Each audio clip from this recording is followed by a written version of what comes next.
Gurukul classes के YouTube channel पर आप सभी का एक बार फिर से स्वागत है। पिछले क्लास में हम लोग सेल के बारे में पढ़े, इलेक्ट्रोकेमिकल सेल के विभिन्न प्रॉपर्टी को, ईएमएफ, टर्मिनल वोल्टेज और इंटरनल रेसिस्टेंस पर किन किन बातों पर निर्भर करती हैं, खास करके ईएमएफ और पोटेंशियल डिफरेंस में क्या अंतर है। तो वास्तव में हम कह सकते हैं, जो पिछले में हमने दो तरह का एक एनर्जी के टर्म में डिफाइन किया कि वह एनर्जी जिसके कारण चार्ज का फ्लो होता है इंटरनल सर्किट में, उसे हम लोग ईएमएफ कहते हैं, और एक्सटर्नल सर्किट में जो चार्ज का फ्लो होता है जिस एनर्जी को लेकर के, जिस एनर्जी के कारण, वह कहलाता है पोटेंशियल डिफरेंस। दोनों का ऐसा यूनिट वोल्ट है, या हम लोग कह सकते हैं इलेक्ट्रोलाइटिक सॉल्यूशन के भीतर इलेक्ट्रोडों के बीच का पोटेंशियल डिफरेंस कहलाता है ईएमएफ, और इलेक्ट्रोलाइटिक सॉल्यूशन के बाहर इलेक्ट्रोडों के बीच का पोटेंशियल डिफरेंस कहलाता है टर्मिनल वोल्टेज या पोटेंशियल डिफरेंस।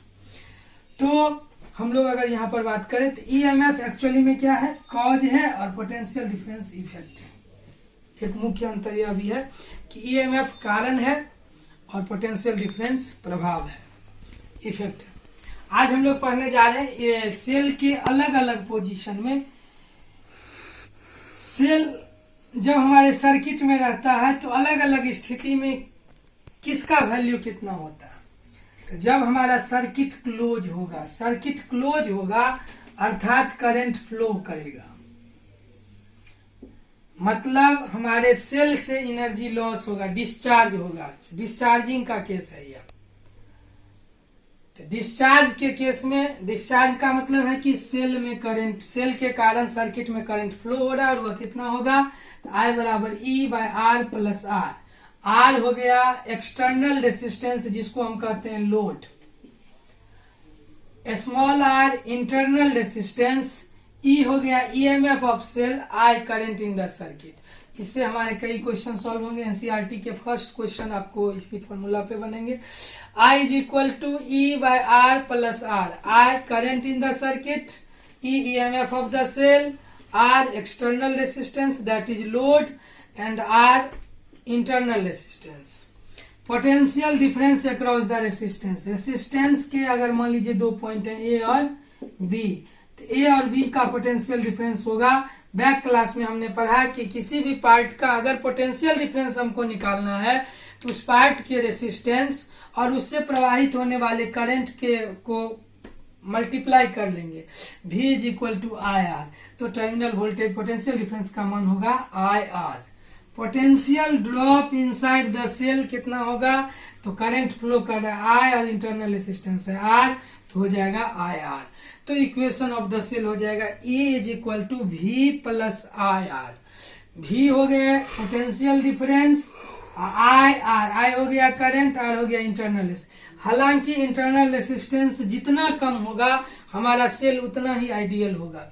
तो आर का, इसका वैल्यू बहुत ही कम होता है, लेकिन फिर भी जो मान होता है उस हिसाब से अगर हम इक्वेशन को गौर करें तो डिस्चार्जिंग के केस में, अर्थात जब हम सेल का प्रयोग कर रहे होते हैं उस समय ईएमएफ बड़ा होता है और टर्मिनल वोल्टेज छोटा होता है। EMF is greater than potential difference और terminal voltage in the case of discharging of a cell.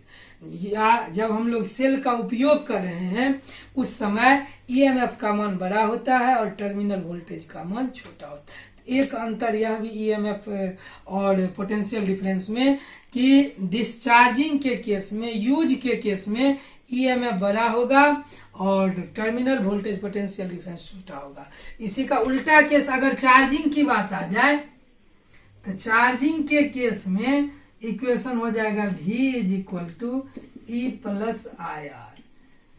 Charging के केस में टर्मिनल वोल्टेज बड़ा होता है और ईएमएफ छोटा,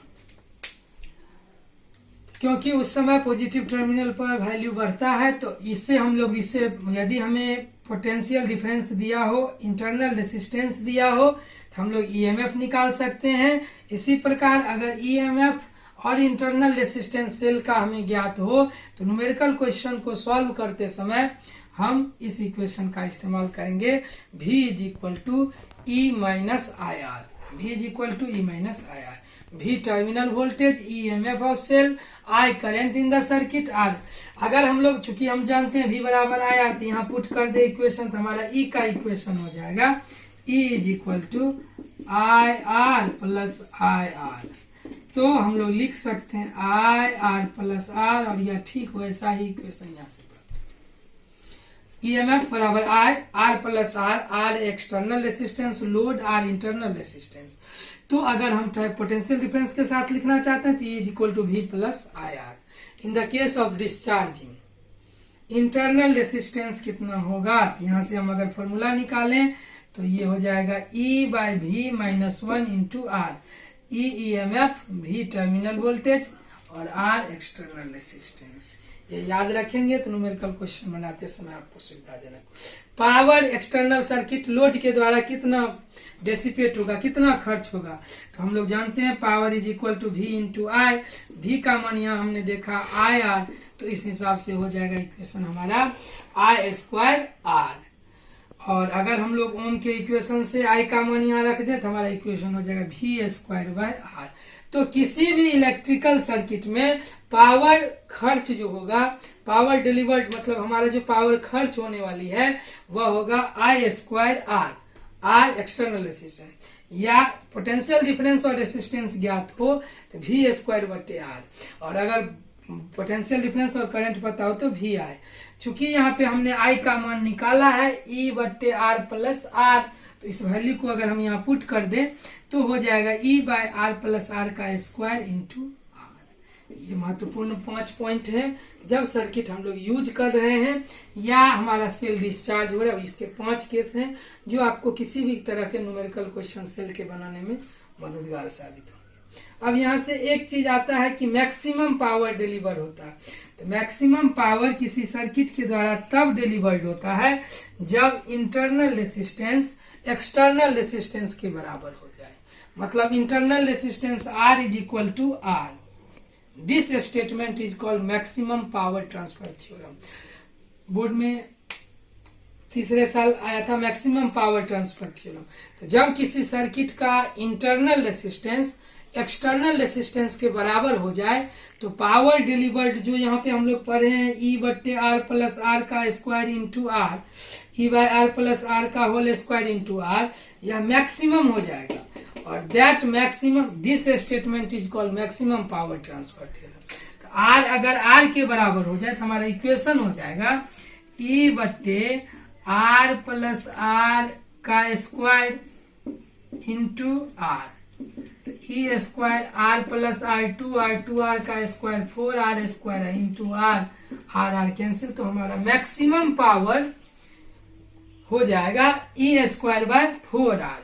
या इसको हम ऐसे भी लिख सकते हैं, अगर इंटरनल, चूंकि दोनों बराबर है इंटरनल और एक्सटर्नल, तो हमारा इक्वेशन चाहे लिखिए E स्क्वायर बाय 4R या E स्क्वायर बाय 4R।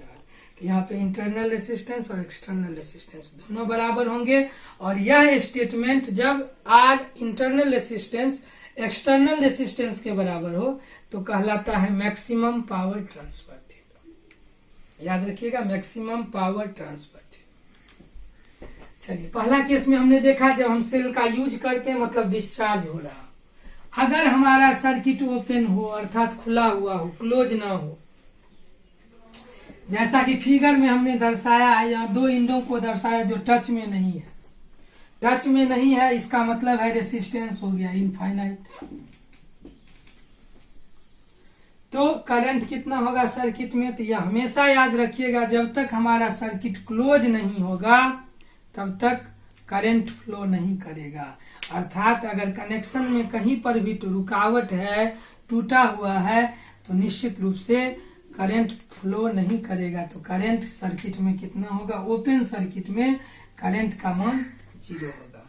अगर हम लोग यहाँ पर रेसिस्टेंस, लोड और इसके बीच का पोटेंशियल डिफरेंस निकालें तो हम लोग जानते हैं पोटेंशियल डिफरेंस का मान होता है I इंटू R। तो चूंकि करंटे का मान 0 है तो 0 से गुना करेंगे पोटेंशियल डिफरेंस। लेकिन यह जो छूटा हुआ इंड है इसका पोटेंशियल डिफरेंस EMF के बराबर हो।